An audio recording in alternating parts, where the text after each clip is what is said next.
पढ़े लिखे नौजवान जो है मौत को गले लगा रहे हैं, वो बंदूक उठा रहे हैं, वो मिलिटेंट बन रहे हैं, जबकि उनको पता है कि किसी भी दिन उनको मौत आएगी, मगर वो they feel there is dignity in death. कि जो नुपुर शर्मा ने बात की वो उसने ऐसे वैसे बात नहीं की, वो बात जानबूझ के की गई ताकि जो उस वक्त कश्मीरी पंडितों की मुसीबत की बात चल रही थी, उनके हलाकतों की बात चल रही थी, जिसमें बीजेपी पूरी तरह से फेल हो गई थी, उससे अटेंशन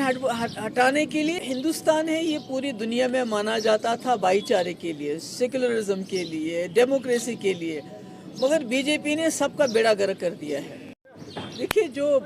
पिछले कई सालों से हम देख रहे हैं, चाहे ईडी हो, चाहे एनआईए हो या दूसरी गवर्नमेंट की एजेंसीज हों, जितने भी इस किस्म के इंस्टीट्यूशंस हैं जो करप्शन और क्राइम वगैरह को चेक करने के लिए बने थे, उनको बीजेपी ने अपना अलायंस पार्टनर बनाया हुआ है। जिस तरह अलायंस पार्टनर सरकार में रह के एक पॉलिटिकल पार्टी का काम करते हैं, उसी तरह से चाहे ईडी हो चाहे दूसरी एजेंसीज हो, उनको जो अपोजिशन जो भी कोई आवाज़ उठाता है, कि इस वक्त अगर आप देखेंगे खासकर राहुल गांधी कुछ ना कुछ बोलते रहते हैं, लोगों के मुद्दे उठाते रहते हैं, तो उनको खामोश करने के लिए या सोनिया जी को खामोश करने के लिए जिस नेहरू गांधी खानदान ने अपनी जो उनकी मिल्कियत थी, जो उनकी प्रॉपर्टी थी, वो दे दी है देश को, तो वो क्या करेंगे? कोई खुदा ना खास्ता कोई अखबार के पीछे, वो भी उन्हीं का अखबार। तो मैं समझती हूँ ये सिर्फ विच हंट है, टू उनको काउ डाउन करने के लिए किया जा रहा है कि राहुल गांधी बात ना करे, बोले ना।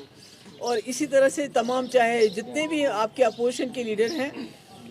जितने भी स्टेट्स हैं, सब जगह अपोजिशन लीडर्स को ईडी के छापे पड़ते हैं, उनको तंग किया जाता है और उनके बाद उनको बीजेपी ज्वाइन करवाई जाती है। जब बीजेपी ज्वाइन करते हैं तो ईडी के छापे बंद हो जाते हैं। तो ये विच हंट नहीं है तो और क्या है? हिंदुस्तान है ये पूरी दुनिया में माना जाता था भाईचारे के लिए, सेकुलरिज्म के लिए, डेमोक्रेसी के लिए, मगर बीजेपी ने सबका बेड़ा गर्क कर दिया है। जिस तरह से वो 20-25 करोड़ लोगों को, माइनॉरिटीज़ को एलिनेट कर रही है, ना उनका कोई वकार नहीं है, उनकी कोई इज्जत नहीं है, उनके कपड़ों पे सवाल उठाए जाते हैं, उनके खाने पीने पे सवाल उठाए जाते हैं, और अगर वो आवाज़ उठाते हैं तो उनको गोली मार दी जाती है, उनको लिंच किया जाता है, और उसमें सरकार का पूरा हाथ होता है। तो मुझे लगता है कि जो ये मुल्क गांधी और नेहरू ने बनाया था, उसका बिल्कुल उलट कर रही है बीजेपी, और इसके अनफॉर्चुनेटली बहुत खतरनाक नताइज हो सकते हैं आने वाले वक्त में, क्योंकि 20-25 करोड़ लोगों को आप बेदखल नहीं कर सकते, आप उनका वजूद नहीं मिटा सकते। तो ये जो बच्ची है जिसके घर पे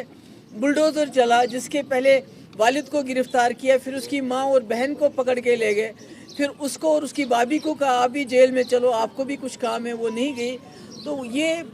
एक बदले की सियासत है जिसमें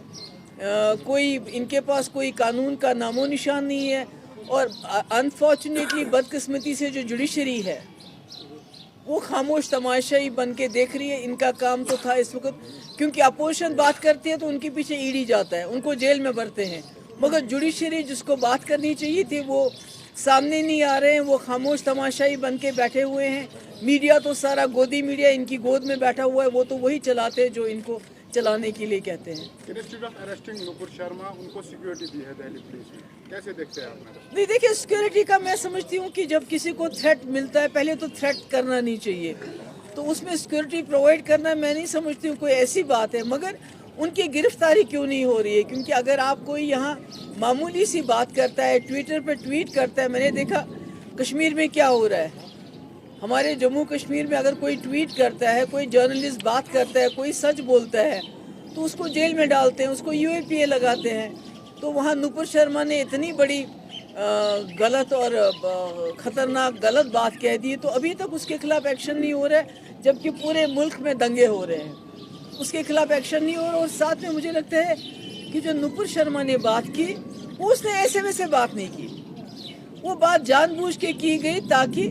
जो उस वक्त कश्मीरी पंडितों की मुसीबत की बात चल रही थी, उनके हलाकतों की बात चल रही थी, जिसमें बीजेपी पूरी तरह से फेल हो गई थी, उससे अटेंशन हटाने के लिए और मुसलमानों को प्रोवोक करने के लिए, ताकि मुसलमान प्रोवोक हो और इनको मौका मिले मुसलमानों के घर उजाड़ने का,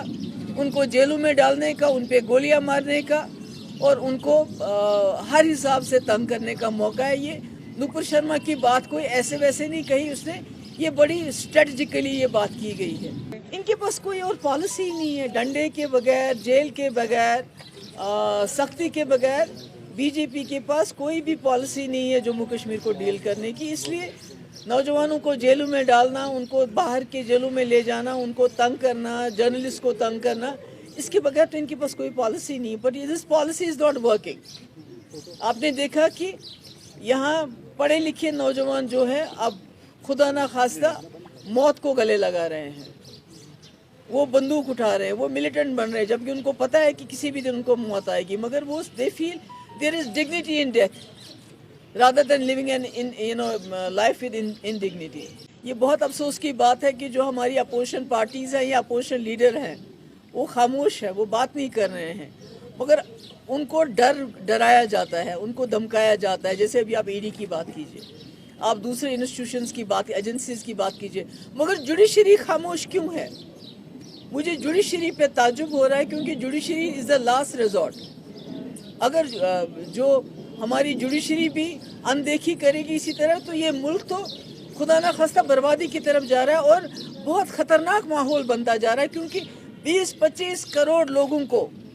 آپ اس طرح دھتکار نہیں سکتے, آپ ان کا وجود نہیں مٹا سکتے. مطلب کہ مجھے لگتا ہے کہ ملک جو ہے بہت ہی خطرے کی طرف جا رہا ہے. ایک پیسفل ملک ایک خطرے کی طرف جا رہا ہے. پوری دنیا میں ہندوستان جمہوریت کی وجہ سے جانا جاتا تھا, سیکولرزم کی وجہ سے جانا جاتا تھا. آج وہی ہندوستان جو ہے بلڈوزر کی وجہ سے جانا جاتا ہے, مار پیٹ کی وجہ سے جانا جاتا ہے, خون خرابے کی وجہ سے جانا جاتا ہے.